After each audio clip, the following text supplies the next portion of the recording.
Hello. Good morning, good afternoon, good evening, depending on your time zone. Welcome to my channel. My name is Ogbanje Joseph. Please subscribe to this channel, share, like, as well as drop a comment on the comment section. So today we are going to be talking about the factors that determine the effectiveness of pressure groups. Factors that determine the effectiveness of pressure groups.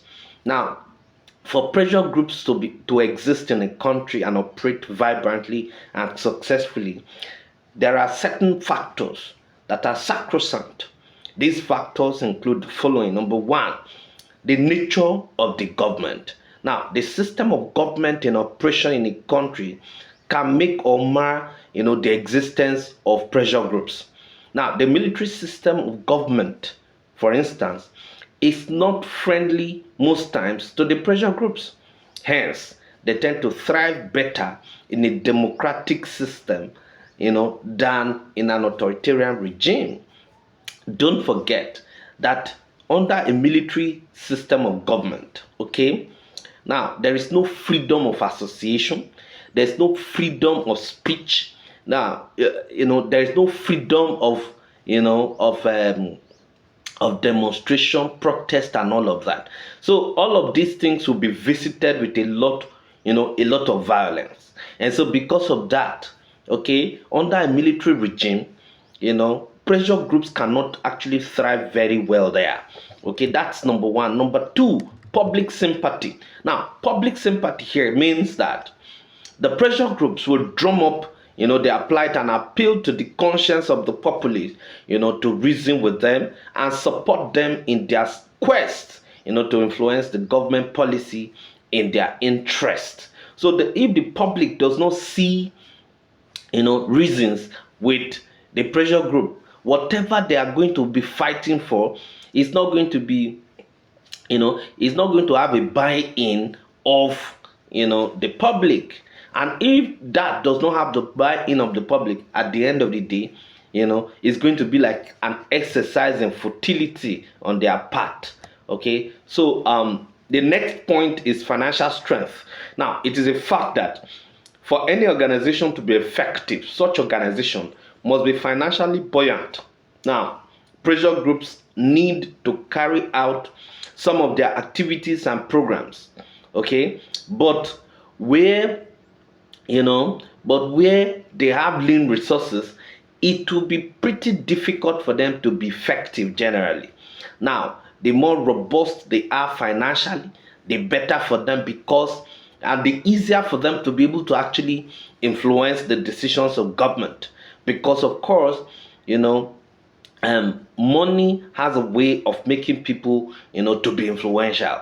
Okay, so that's the next point. The next one is size of membership. Now, pressure groups with large members tend to be more effective than those with small members, because the size alone can intimidate government officials to respond quickly to the yearnings of their members. Now, the larger the membership of the group, okay, the louder their voice. Now, the larger, a people are, the louder their voice. Okay, so that is another point. Another point is the nature of leadership. Now, most pressure groups that have achieved greatly can link their achievement to their leaders. Okay, now the personality of the leader of a pressure group can go a long way, in determining how successful such a group will be. If a group, if a group has a charismatic leader, the chances of it, being effective is actually very, very, very high. Okay, a very good example is Nigeria Labour Congress under the Adams Oshomole led administration, because Adams Oshomole was very, very charismatic. It made the pressure group, particularly the Nigeria Labour Congress, to be very vibrant under the Obasanjo regime. Okay, so the next thing we're going to be talking about is a point of contact between pressure groups and government. What is a point of contact between pressure group and government? Now, there are different ways in which pressure groups and government have a direct contact. Now, the points are actually listed like, as follows. Now, number one is bureaucracy. Now, in the civil service, there are pressure groups. Now, these pressure groups have contacts with the ministers, permanent secretaries, etc.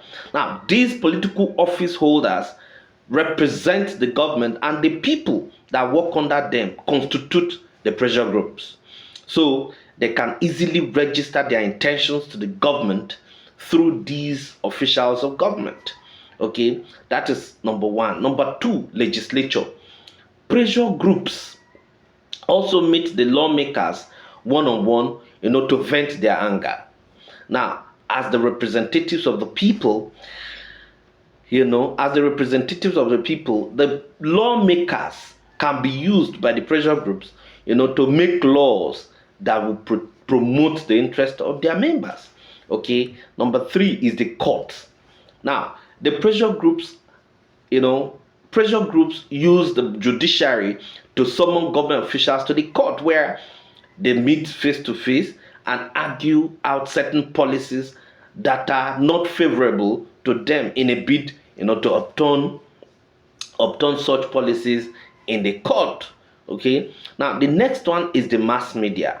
The use of both electronics and print media to achieve their aim is an avenue that brings pressure groups and government, to a platform that will cement their relationship, because government officials can be invited by the media, or by the media house. Same with the representatives of the pressure groups, to iron out certain things, okay, particularly certain issues that are of common interest or that affects the pressure group that the government officials need to respond to.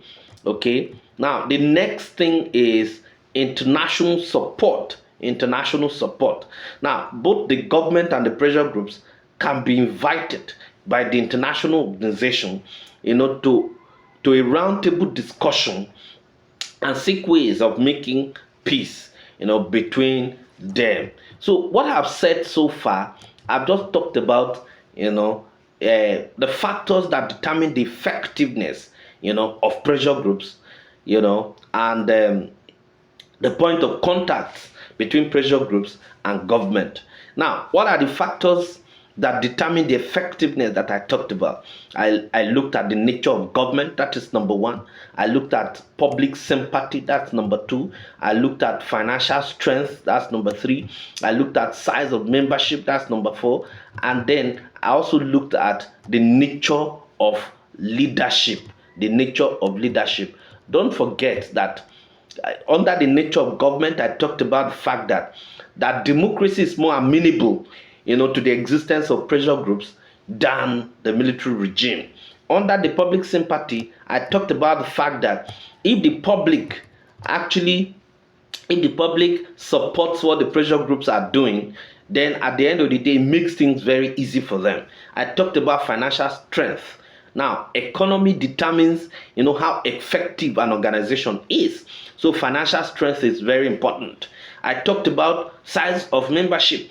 Now, how large the membership of a group is determines how loud their voice, can be. Then I also talked about the nature of leadership. If they have a charismatic leadership, of course, it will make them to be very, very effective. Now, after that, I talked about the point of contact, and I talked about bureaucracy. You understand? Now, this is the fact that in the civil service, you have both the government officials and the pressure groups. Now, the ministers, the permanent secretaries, and all of that, the head of civil service and all of that, all of these people are actually, government officials. Now, the civil servants that work under them, they are members of pressure groups. So at this point, they have contact. Number two is the legislature, under the point of contact between government and pressure group. We have the legislature. Now, legislature is actually where, the pressure groups can go, report, government officials, and then make the legislature to make laws that will favor them. Then we have courts where, the court can actually summon government officials, as well as the pressure groups officials, to actually air out their views. We have the mass media. Mass media is another point of contact that can invite, government officials and pressure group, leaders. Then we also have international support. Now, the international organizations can call both government officials and labor leaders, to actually sort out their issues among them. So these are the things we look at under today's lecture. Thank you very much.